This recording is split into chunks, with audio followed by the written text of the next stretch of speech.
¿Sabías que algunos actores famosos, casados y con una imagen pública de hombría intachable, mantuvieron relaciones secretas con Juan Gabriel, y que durante años todo se ocultó bajo matrimonios de aparador y silencios convenientes?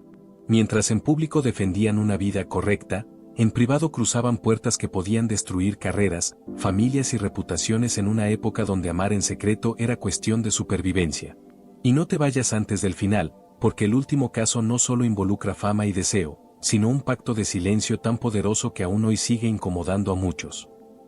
Julio Alemán era un galán casado, con imagen de padre ejemplar y figura de autoridad absoluta en los sets, donde su palabra se imponía sin discusión y su hombría pública parecía incuestionable.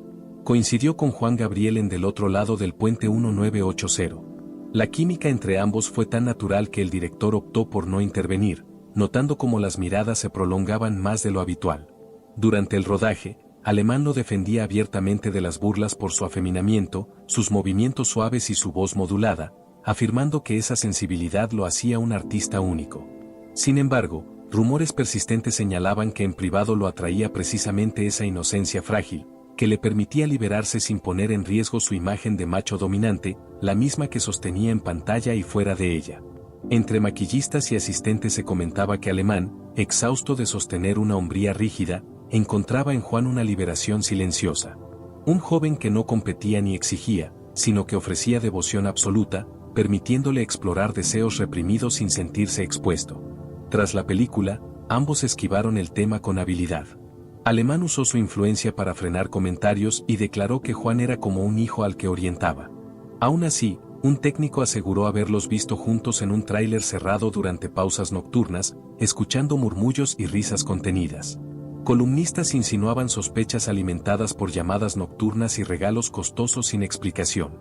En una época donde un vínculo homosexual podía destruir carreras, Juan representaba para Alemán un refugio discreto, alguien que no pedía exposición pública, solo cercanía íntima.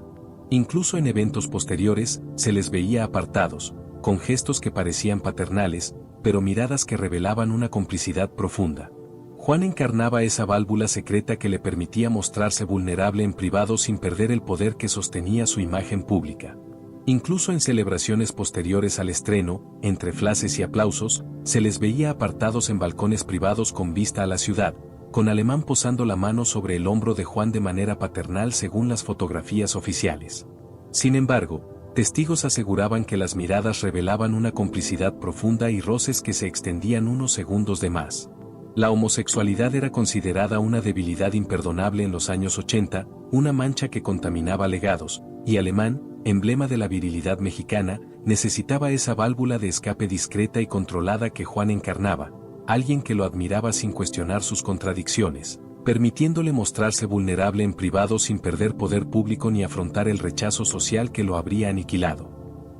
Carlos López Moctezuma, antagonista casado de voz grave y presencia intimidante, era conocido por encarnar figuras severas del cine mexicano. En 1977 trabajó con Juan Gabriel en Nobleza Ranchera, un rodaje realizado en locaciones apartadas donde el aislamiento intensificaba rumores, silencios y miradas prolongadas.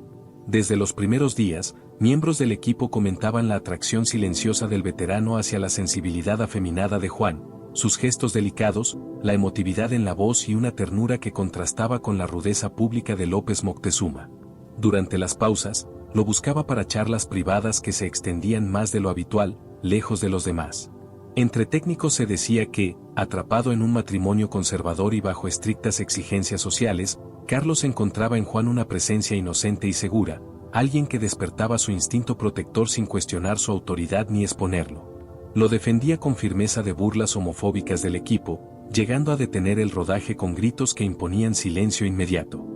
Los rumores hablaban de abrazos prolongados tras los decorados y de una cercanía física evidente durante los ensayos, guiándolo con manos firmes en hombros y espalda.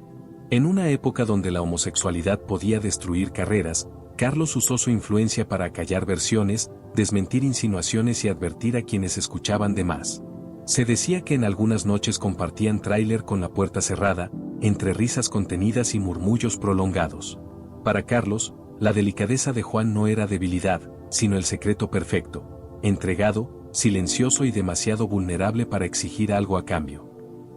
Joaquín Cordero, galán sobrio, casado y respetado en la televisión como un pilar de moralidad intachable, con una familia que aparecía en anuncios de artículos domésticos.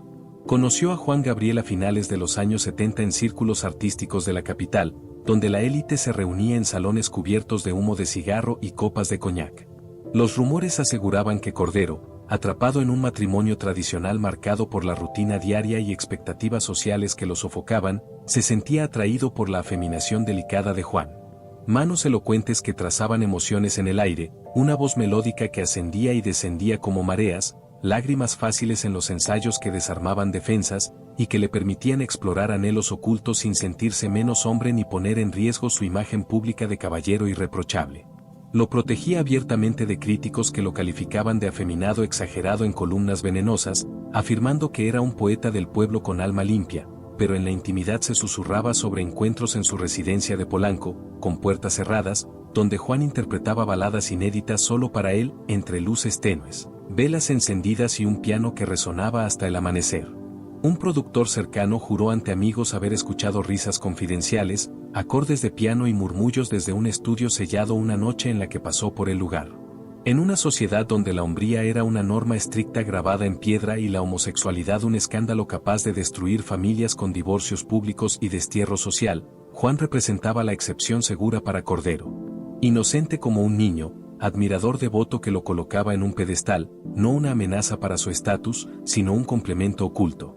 Cordero utilizó su peso en Televisa y sus vínculos en la radio para que nadie hablara, sepultando rumores con favores profesionales y miradas capaces de congelar la sangre en reuniones. La figura frágil de Juan lo absolvía en su conciencia, un joven que lo veneraba sin cuestionar, permitiéndole ejercer una dominancia absoluta sin culpa interna. Los rumores se extendían asegurando que Cordero le obsequiaba perfumes franceses de alta gama para acentuar su aroma dulce, disfrutando como resaltaban su esencia afeminada en la intimidad, y que en viajes compartidos a eventos culturales se sentaban juntos en autos con chofer, con manos que se rozaban de manera accidental en el asiento trasero. En los años 70, una fe así habría significado suicidio social y profesional, pero la afeminación no confrontativa de Juan lo hacía ideal, liberadora sin riesgo visible.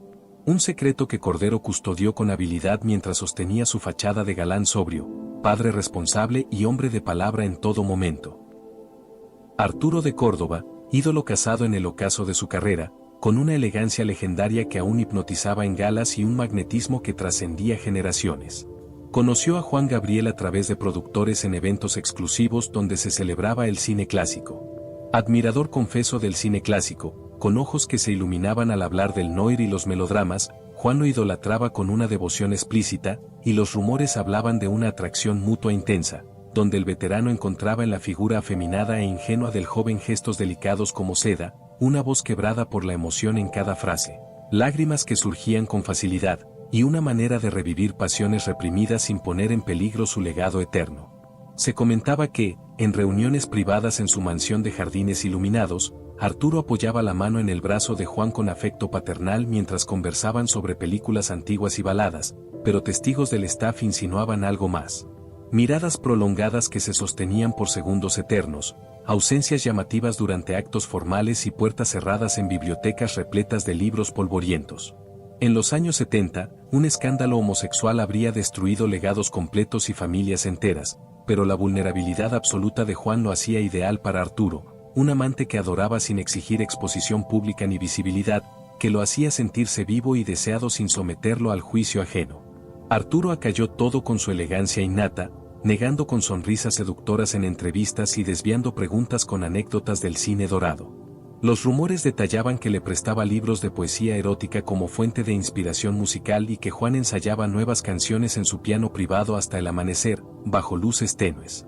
La afeminación de Juan, estigmatizada hacia afuera como rareza, era para Arturo una invitación segura y profundamente erótica, alguien que no competía por poder ni protagonismo, solo por un afecto devoto. En una época de represión donde el deseo homosexual se castigaba con aislamiento social, Juan representaba la liberación ideal, inocente como un sueño, fiel como un admirador y lo bastante frágil para no poner en riesgo su imagen de galán eterno e intocable. Incluso en eventos públicos se les observaba conversando apartados en rincones, con Arturo acomodando la corbata de Juan como a un hijo pródigo, pero con contactos que se prolongaban más de lo debido y miradas que decían más que 1000 palabras. Andrés García, galán casado de físico imponente y fama de conquistador insaciable, proyectaba una masculinidad desbordada que lo convertía en símbolo sexual indiscutible del cine mexicano. Su imagen pública era la del macho dominante, seguro y provocador, rodeado siempre de mujeres y rumores de excesos que reforzaban su leyenda viril.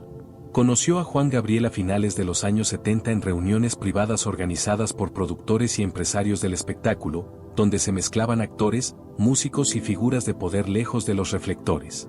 Testigos de aquel círculo aseguraban que, detrás de su pose ruda y su voz grave, Andrés se sentía intrigado por la sensibilidad abiertamente afeminada de Juan, su risa libre, los movimientos suaves que no pedían permiso y una emotividad que desarmaba cualquier fachada.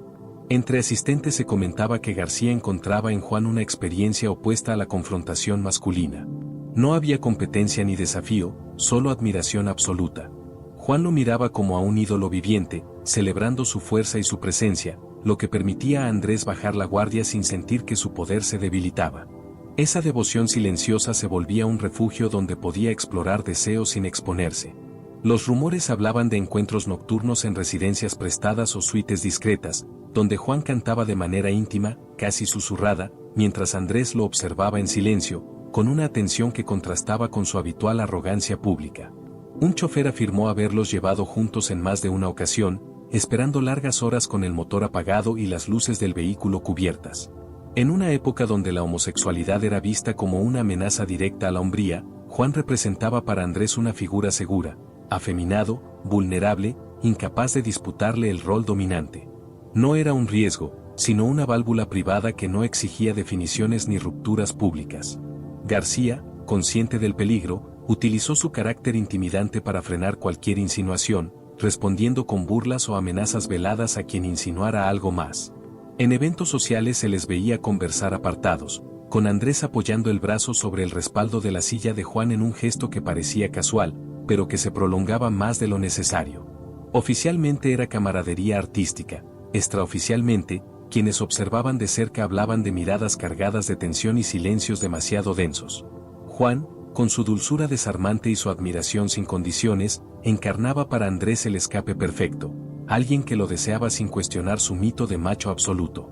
Un secreto controlado, profundamente íntimo, que coexistía con matrimonios, amantes femeninas y una imagen pública diseñada para nunca ser puesta en duda. Rogelio Guerra, galán casado de porte elegante y mirada serena, era percibido por el público como un hombre equilibrado, sensible y profundamente respetuoso de la institución familiar. Su imagen contrastaba con la de otros machos explosivos del cine. Él representaba la sofisticación emocional, el actor culto que hablaba de arte, espiritualidad y disciplina interior, siempre acompañado de un discurso de rectitud moral. Coincidió con Juan Gabriel a finales de los años 70 en reuniones privadas del medio artístico, organizadas por productores y figuras influyentes que buscaban unir música y actuación en proyectos todavía informales. Testigos de esos encuentros aseguraban que Guerra se mostraba particularmente atento a Juan, escuchándolo con una concentración casi reverencial cuando cantaba o hablaba de sus letras, como si cada palabra tocara una fibra que rara vez exponía en público. Entre asistentes se comentaba que Rogelio, atrapado en un matrimonio estable pero emocionalmente distante, encontraba en la afeminación transparente de Juan un espacio de ternura que no implicaba confrontación ni lucha de poder. Sus gestos suaves, la vulnerabilidad abierta con la que hablaba del abandono y del amor no correspondido, despertaban en Guerra un impulso protector que se volvía cada vez más íntimo. Lo defendía de burlas sutiles, corrigiendo con calma pero firmeza a quien ironizara sobre su manera de hablar o moverse. Los rumores señalaban encuentros prolongados en camerinos vacíos y departamentos prestados, donde Juan cantaba a media voz mientras Rogelio lo observaba en silencio, sentado cerca, con una cercanía física que iba más allá de la simple camaradería artística. Un maquillista afirmó haberlos visto salir juntos de un foro por una puerta trasera, evitando miradas, con una complicidad silenciosa difícil de disimular.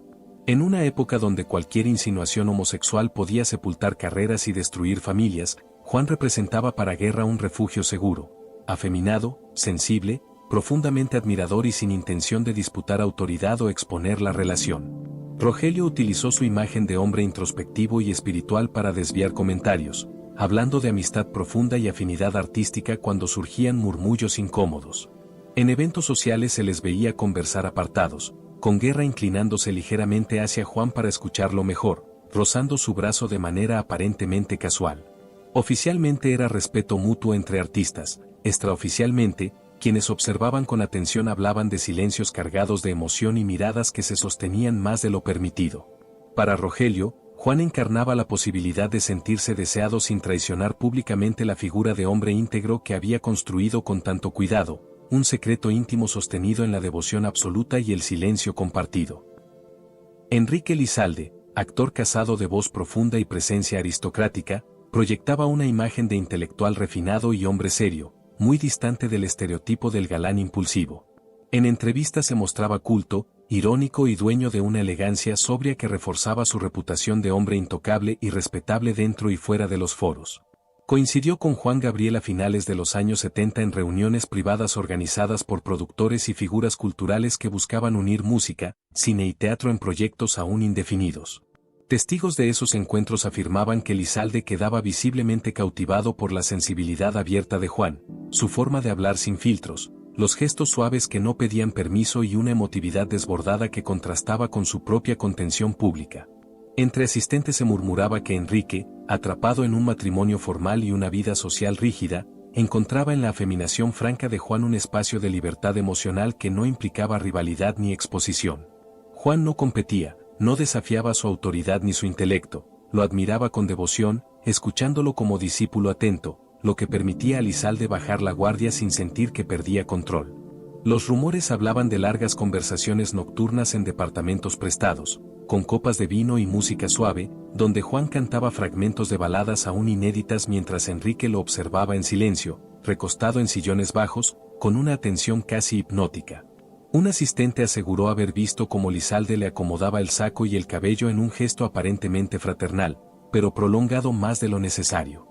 En una época donde cualquier señal de homosexualidad podía destruir carreras y arrasar con prestigios construidos durante décadas, Juan representaba para Lizalde una figura segura, vulnerable, afeminado, profundamente leal y sin capacidad de exponerlo. Cuando surgían comentarios incómodos, Enrique los neutralizaba con sarcasmo elegante o discursos sobre afinidad artística y sensibilidad compartida. En eventos públicos se les veía conversar apartados, con Lizalde inclinándose hacia Juan para escucharlo mejor, rozando su brazo de forma casi imperceptible. Oficialmente era admiración mutua entre artistas, extraoficialmente, quienes observaban con atención hablaban de silencios densos y miradas que decían demasiado. Para Lizalde, Juan encarnaba ese secreto controlado que le permitía sentirse deseado y emocionalmente libre, sin poner en riesgo la imagen de hombre sofisticado, casado y moralmente irreprochable que sostenía ante el mundo.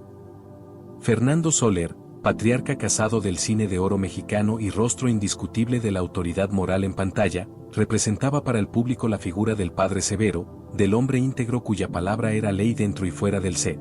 Su imagen estaba cuidadosamente construida sobre disciplina, tradición y una hombría incuestionable que parecía no admitir fisuras. A finales de los años 70, ya en el ocaso de su carrera, coincidió con Juan Gabriel en reuniones privadas del medio artístico, organizadas por productores veteranos que veían en el joven cantautor una fuerza emocional capaz de conmover incluso a los hombres más rígidos de la industria. Testigos de aquellos encuentros aseguraban que Soler observaba a Juan con una atención inusual, particularmente cuando cantaba, la voz quebrada, los gestos suaves, la vulnerabilidad sin máscaras que contrastaba violentamente con la rigidez que había definido toda su vida pública. Entre asistentes se murmuraba que Fernando, atrapado en un matrimonio largo, respetable y carente de ternura visible, encontraba en la afeminación transparente de Juan una experiencia emocional que no lo confrontaba ni lo desafiaba. Juan no competía por poder ni autoridad, se mostraba dócil, admirador, casi reverencial, lo que permitía a Soler bajar la guardia sin sentir que traicionaba el arquetipo masculino que había sostenido durante décadas. Los rumores hablaban de encuentros prolongados en salones privados, con puertas cerradas y luces bajas, donde Juan interpretaba baladas en voz baja mientras Soler permanecía sentado, inmóvil, escuchando como si cada nota tocara una zona prohibida de su biografía. Un asistente afirmó haber visto cómo Soler colocaba la mano sobre el hombro de Juan en un gesto paternal que se prolongaba más de lo habitual, acompañado de silencios densos y miradas difíciles de sostener.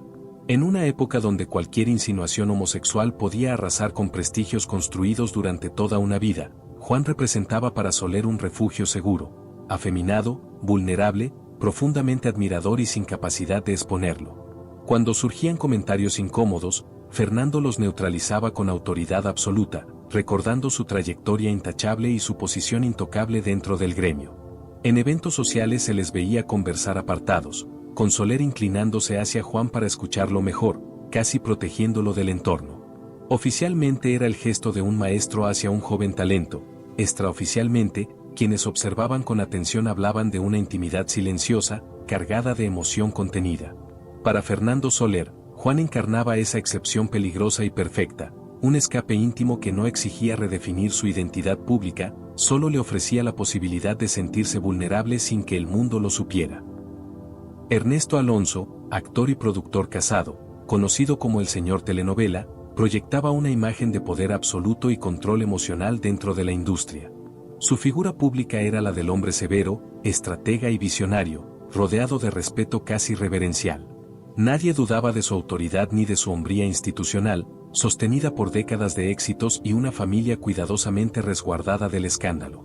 A finales de los años 70 coincidió con Juan Gabriel en reuniones privadas del medio artístico, organizadas por empresarios y productores que veían en el joven cantautor un fenómeno emocional imposible de ignorar. Testigos de ese círculo aseguraban que Alonso observaba a Juan con una atención poco habitual, especialmente cuando cantaba, la voz quebrada, los movimientos suaves, la vulnerabilidad expuesta sin defensa alguna, todo lo que contrastaba con la frialdad calculada que definía su vida pública. Entre asistentes se murmuraba que Ernesto, atrapado en un matrimonio funcional pero distante, encontraba en la afeminación abierta de Juan una experiencia que no lo confrontaba ni amenazaba su jerarquía. Juan no competía, no discutía, no exigía, lo admiraba con devoción absoluta. Esa dinámica le permitía a Alonso explorar una intimidad prohibida sin sentir que perdía control ni autoridad. Los rumores hablaban de encuentros discretos en oficinas vacías después de largas jornadas, con luces bajas y puertas cerradas. Un asistente afirmó haber escuchado baladas cantadas en voz baja desde un despacho privado, seguidas de silencios prolongados. Otros aseguraban haber visto a Alonso colocar la mano sobre la espalda de Juan en un gesto protector que se extendía más de lo socialmente aceptable. En una época donde cualquier insinuación homosexual podía destruir imperios mediáticos, Juan representaba para Ernesto la figura perfecta, afeminado, sensible, profundamente leal y sin capacidad de exponerlo. Cuando surgían comentarios incómodos, Alonso los neutralizaba con llamadas estratégicas, favores profesionales y un silencio intimidante que nadie se atrevía a romper. En eventos sociales se les veía conversar apartados, con Ernesto inclinándose ligeramente hacia Juan para escucharlo, tocándole el brazo de forma aparentemente casual. Oficialmente era mentoría artística, extraoficialmente, quienes observaban con atención hablaban de una intimidad contenida, cargada de tensión emocional. Para Ernesto Alonso, Juan encarnaba ese secreto cuidadosamente administrado que le permitía sentirse deseado y vulnerable en privado, sin poner en riesgo la imagen de hombre poderoso, casado e intocable que sostenía ante el mundo. Manuel Ojeda, actor casado de presencia imponente y voz áspera, era visto como el arquetipo del hombre recio del cine mexicano. Sus personajes transmitían autoridad, violencia contenida y una masculinidad incuestionable que lo colocaban como figura temida y respetada tanto en pantalla como fuera de ella. En entrevistas proyectaba rudeza, disciplina y una vida personal cuidadosamente blindada. A finales de los años 70 coincidió con Juan Gabriel en reuniones privadas del medio artístico, encuentros discretos organizados por productores donde músicos y actores convivían lejos de la prensa. Testigos de ese círculo aseguraban que Ojeda observaba a Juan con una atención particular cuando cantaba, la fragilidad expuesta, los gestos suaves, la voz quebrada que parecía pedir amparo. Todo aquello contrastaba violentamente con el mundo áspero y jerárquico en el que Ojeda se movía. Entre asistentes se murmuraba que Manuel, atrapado en un matrimonio rígido y una vida emocionalmente cerrada, encontraba en la afeminación abierta de Juan un espacio que no implicaba confrontación ni desafío. Juan no competía por poder ni intentaba imponerse, lo admiraba sin reservas, lo escuchaba con devoción, lo miraba como a una figura dominante e incuestionable. Esa dinámica permitía a Ojeda explorar una cercanía prohibida sin sentir que su autoridad se debilitaba. Los rumores hablaban de encuentros nocturnos en departamentos prestados y camerinos vacíos, donde Juan cantaba en voz baja mientras Ojeda permanecía en silencio, observándolo con una intensidad que incomodaba a quienes llegaban de improviso. Un asistente aseguró haber visto a Ojeda colocar la mano sobre la nuca de Juan en un gesto aparentemente protector, pero demasiado prolongado para ser inocente. En una época donde cualquier señal de homosexualidad podía destruir carreras cimentadas sobre la imagen de macho absoluto, Juan representaba para Ojeda una figura segura, afeminado, vulnerable, profundamente leal y sin capacidad de exponerlo. Cuando surgían comentarios incómodos, Manuel los cortaba de raíz con miradas intimidantes y respuestas secas que nadie se atrevía a cuestionar. En eventos sociales se les veía conversar apartados, con Ojeda inclinándose hacia Juan para escucharlo, apoyando el antebrazo cerca de su espalda como un escudo silencioso. Oficialmente era respeto artístico, extraoficialmente, quienes observaban con atención hablaban de silencios densos y una tensión emocional difícil de ignorar. Para Manuel Ojeda, Juan encarnaba ese escape privado y controlado, alguien que lo deseaba sin disputarle el dominio, permitiéndole asomarse a una vulnerabilidad que su imagen pública jamás habría tolerado. Enrique Rambal, actor casado de origen español y figura respetada del cine y el teatro mexicano, proyectaba una imagen de caballero culto, refinado y profundamente disciplinado. Su dicción impecable, su porte elegante y su fama de hombre serio lo colocaban como un referente de autoridad moral y artística, alejado de escándalos y excesos públicos. A finales de los años 70, según rumores persistentes del medio, coincidió con Juan Gabriel en reuniones privadas organizadas por productores teatrales y figuras culturales que veían en el joven cantautor una fuerza emocional capaz de conmover incluso a los temperamentos más severos. Testigos de esos encuentros aseguraban que Rambal quedaba particularmente atento cuando Juan cantaba o hablaba de su infancia. La voz frágil, los gestos suaves y una sensibilidad expuesta sin reservas contrastaban con la rigidez intelectual que había definido la vida pública del actor. Entre asistentes se murmuraba que Enrique, atrapado en un matrimonio formal y una vida emocional contenida por las normas de su generación, encontraba en la afeminación abierta de Juan un espacio que no lo confrontaba ni amenazaba su autoridad. Juan no competía ni cuestionaba, lo admiraba con devoción casi reverencial, escuchándolo como a un maestro absoluto. Esa dinámica permitía a Rambal bajar la guardia sin sentir que traicionaba la imagen de hombre íntegro que había construido durante décadas. Los rumores hablaban de encuentros prolongados en camerinos teatrales vacíos y departamentos prestados tras funciones nocturnas, donde Juan cantaba en voz baja fragmentos de baladas aún no conocidas mientras Rambal lo observaba en silencio, sentado muy cerca, con una atención que excedía la simple camaradería artística. Un técnico aseguró haber visto cómo el actor colocaba la mano sobre el antebrazo de Juan en un gesto protector que se prolongaba más de lo habitual, acompañado de silencios densos y miradas difíciles de sostener. En una época donde cualquier insinuación homosexual podía destruir reputaciones forjadas a base de disciplina y prestigio intelectual, Juan representaba para Rambal una figura segura, afeminado, vulnerable, profundamente leal y sin capacidad de exponerlo. Cuando surgían comentarios incómodos, Enrique los neutralizaba con discursos sobre sensibilidad artística, afinidad espiritual y mentoría cultural, desviando cualquier sospecha con elegancia verbal y autoridad escénica. En eventos culturales se les veía conversar apartados, con Rambal inclinándose hacia Juan para escucharlo mejor, rozando su brazo de manera aparentemente casual. Oficialmente era la relación entre un maestro y un joven talento, extraoficialmente, quienes observaban con atención hablaban de una intimidad silenciosa, cargada de emoción contenida. Para Enrique Rambal, Juan encarnaba ese secreto cuidadosamente administrado, una vía para sentirse deseado y vulnerable en privado, sin poner en riesgo la imagen de actor culto, casado y moralmente irreprochable que sostenía ante el mundo. Emilio Fernández, director y actor casado, símbolo absoluto de la masculinidad ruda del cine mexicano, encarnaba el ideal del hombre violento, autoritario y temperamental. Su figura imponía silencio en cualquier sala, voz áspera, mirada intimidante y un prestigio construido a base de genio creativo y estallidos de carácter que nadie se atrevía a cuestionar abiertamente. A finales de los años 70, ya convertido en leyenda viva, coincidió con Juan Gabriel en encuentros privados organizados por productores veteranos que veían en el joven cantautor una fuerza emocional imposible de ignorar. Testigos de esas reuniones aseguraban que Fernández observaba a Juan con una atención contradictoria, una mezcla de dureza y fascinación silenciosa cuando cantaba con la voz quebrada, los gestos suaves y una vulnerabilidad que chocaba frontalmente con todo lo que el indio representaba en público. Entre asistentes se murmuraba que Emilio, atrapado en una vida marcada por la violencia emocional y matrimonios tempestuosos, encontraba en la afeminación abierta de Juan un territorio que no lo desafiaba ni lo enfrentaba. Juan no competía, no discutía, no imponía, lo miraba con devoción absoluta, como a un mito viviente. Esa admiración sumisa permitía a Fernández bajar la guardia sin sentir que perdía poder ni autoridad. Los rumores hablaban de encuentros en casas de campo y estudios cerrados, donde Juan cantaba en voz baja canciones aún no conocidas mientras Emilio escuchaba en silencio, con una intensidad que incomodaba a quienes entraban sin aviso. Un técnico afirmó haber visto al director colocar la mano sobre la nuca de Juan en un gesto brusco que parecía protector, prolongado más de lo socialmente aceptable, seguido de órdenes secas para que nadie interrumpiera.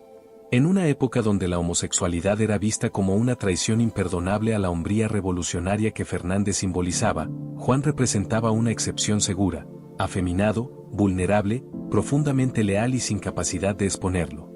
Cuando surgían comentarios incómodos, Emilio los aplastaba con amenazas veladas, gritos o expulsiones inmediatas del set, recordando quién mandaba y quién tenía derecho al silencio. En eventos públicos se les veía conversar apartados, con Fernández encendiendo cigarrillos para Juan o colocándose ligeramente delante de él como un escudo. Oficialmente era protección de un viejo maestro a un joven talento, extraoficialmente, quienes observaban con atención hablaban de silencios tensos y miradas cargadas de una intimidad peligrosa. Para Emilio Fernández, Juan encarnaba esa grieta secreta, un espacio donde podía rozar la vulnerabilidad sin destruir la imagen brutal, dominante y legendaria que había construido ante el mundo. Pedro Armendáriz, actor casado y emblema de la virilidad solemne del cine mexicano, proyectaba una imagen de temple inquebrantable y autoridad natural que imponía respeto inmediato en cualquier set. Su figura pública, construida sobre papeles de hombres rectos y líderes morales, parecía ajena a cualquier fisura emocional. A finales de los años 70, ya convertido en leyenda, coincidió con Juan Gabriel en reuniones privadas del medio artístico, organizadas por productores veteranos que buscaban tender puentes entre música y cine lejos de la prensa. Testigos de esos encuentros aseguraban que Armendáriz quedaba particularmente atento cuando Juan cantaba, la voz quebrada, los gestos suaves y una vulnerabilidad abierta que contrastaba con la rigidez que había definido su vida pública. Entre asistentes se murmuraba que Pedro, atrapado en un matrimonio respetable y una biografía marcada por expectativas implacables, encontraba en la afeminación transparente de Juan un espacio que no lo confrontaba ni lo desafiaba. Juan no competía por poder ni cuestionaba jerarquías, se mostraba admirador, dócil, casi reverencial, lo que permitía a Armendáriz bajar la guardia sin sentir que traicionaba el arquetipo masculino que sostenía ante el mundo. Los rumores hablaban de encuentros discretos en salones privados y estudios cerrados, con luces bajas y puertas selladas, donde Juan interpretaba baladas en voz baja mientras Pedro escuchaba en silencio, inmóvil, con una intensidad que inquietaba a quien se acercaba de improviso. Un asistente afirmó haber visto a Armendáriz colocar la mano sobre el hombro de Juan en un gesto paternal que se prolongaba más de lo socialmente aceptable, acompañado de silencios densos y miradas sostenidas. En una época donde cualquier insinuación homosexual podía arrasar con legados enteros, Juan representaba para Armendáriz una figura segura, afeminado, vulnerable, profundamente leal y sin capacidad de exponerlo. Cuando surgían comentarios incómodos, Pedro los neutralizaba con autoridad serena y un prestigio capaz de imponer silencio. En eventos sociales se les veía conversar apartados, con Armendáriz inclinándose hacia Juan para escucharlo mejor, rozando su brazo de manera aparentemente casual. Oficialmente era mentoría artística, extraoficialmente, quienes observaban con atención hablaban de una intimidad contenida, cargada de emoción. Para Armendáriz, Juan encarnaba ese refugio discreto que le permitía asomarse a la vulnerabilidad sin poner en riesgo la imagen pública que lo había convertido en mito. Rodolfo Acosta, actor casado de presencia recia y mirada dura, era identificado por el público como uno de los rostros más rudos del cine mexicano, especializado en personajes violentos, forajidos y hombres sin fisuras emocionales. Su imagen pública estaba construida sobre una masculinidad áspera, casi intimidante, reforzada por un matrimonio discreto y una vida privada cuidadosamente blindada. A finales de los años 70, según murmullos persistentes del medio, coincidió con Juan Gabriel en reuniones privadas organizadas por productores que buscaban acercar al joven cantautor con figuras consolidadas del cine. Testigos de ese círculo aseguraban que Acosta mostraba una atención inusual cuando Juan cantaba, la voz quebrada, los gestos suaves y una vulnerabilidad abierta que contrastaba violentamente con la rudeza que había definido toda su carrera. Entre asistentes se comentaba que Rodolfo, atrapado en una vida emocional rígida y sin espacio para la ternura, encontraba en la afeminación transparente de Juan una experiencia que no lo confrontaba ni amenazaba su rol dominante. Juan no competía, no discutía ni cuestionaba, lo miraba con admiración absoluta, lo que permitía a Acosta bajar la guardia sin sentir que perdía autoridad. Los rumores hablaban de encuentros discretos en camerinos vacíos y casas prestadas tras eventos sociales, donde Juan cantaba en voz baja mientras Rodolfo escuchaba en silencio, sentado muy cerca, con una intensidad que incomodaba a quienes aparecían sin aviso.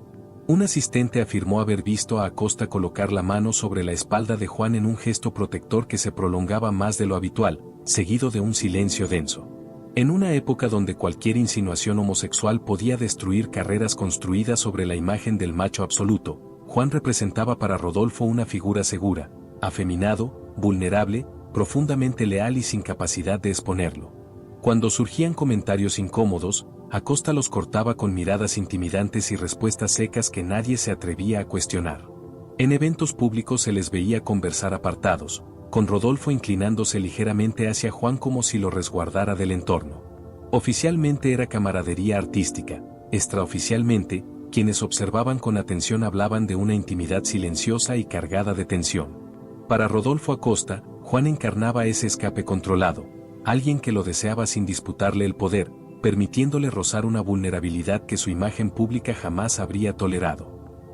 Gustavo Rojo, actor casado de porte elegante y acento extranjero que lo hacía destacar como figura cosmopolita dentro del cine de oro mexicano, proyectaba una imagen de hombre disciplinado, sofisticado y emocionalmente contenido. Su vida pública estaba cuidadosamente ordenada, matrimonio estable, trabajo constante y una reputación de profesional serio que evitaba cualquier sospecha o escándalo.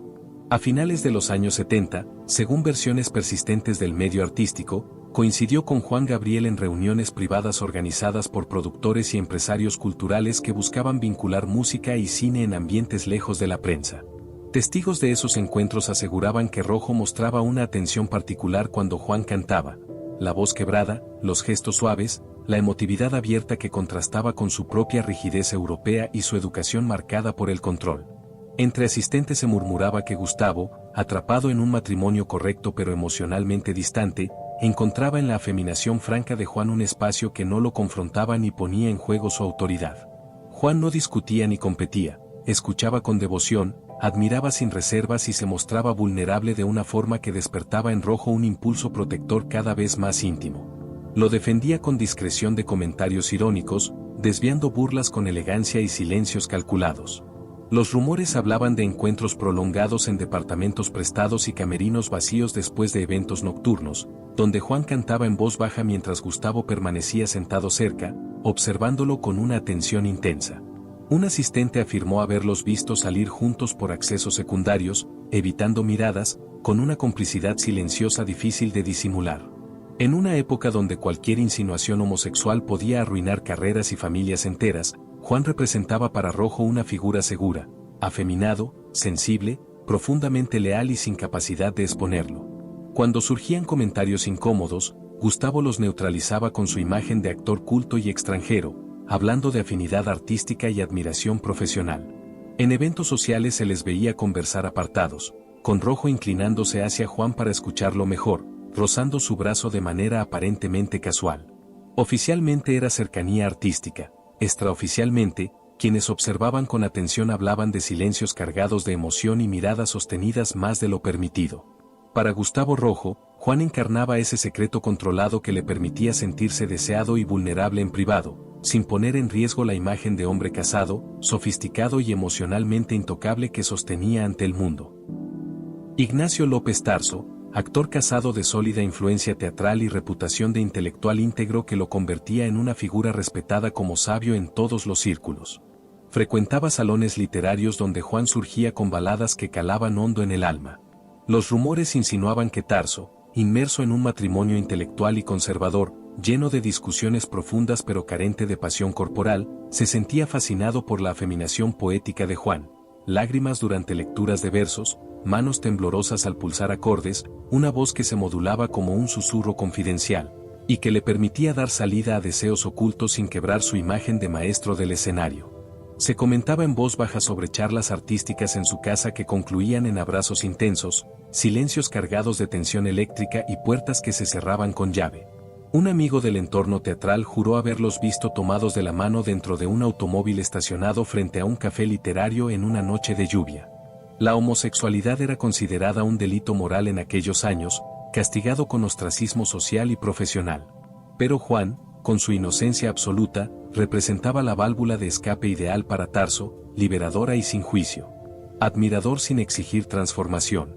Tarso utilizó su red en teatros, universidades y prensa cultural para sepultar chismes, desviándolos con discursos sobre arte puro y sensibilidad estética.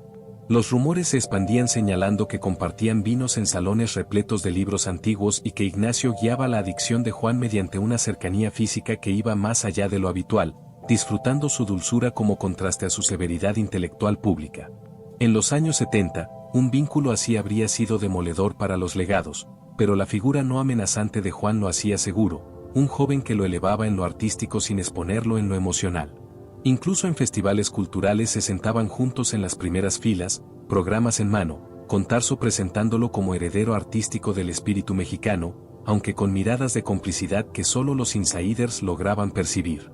La afeminación de Juan, considerada una excentricidad por muchos, era para Tarso una puerta hacia la vulnerabilidad que su vida pública negaba de forma tajante, un secreto custodiado con maestría teatral y un pacto silencioso.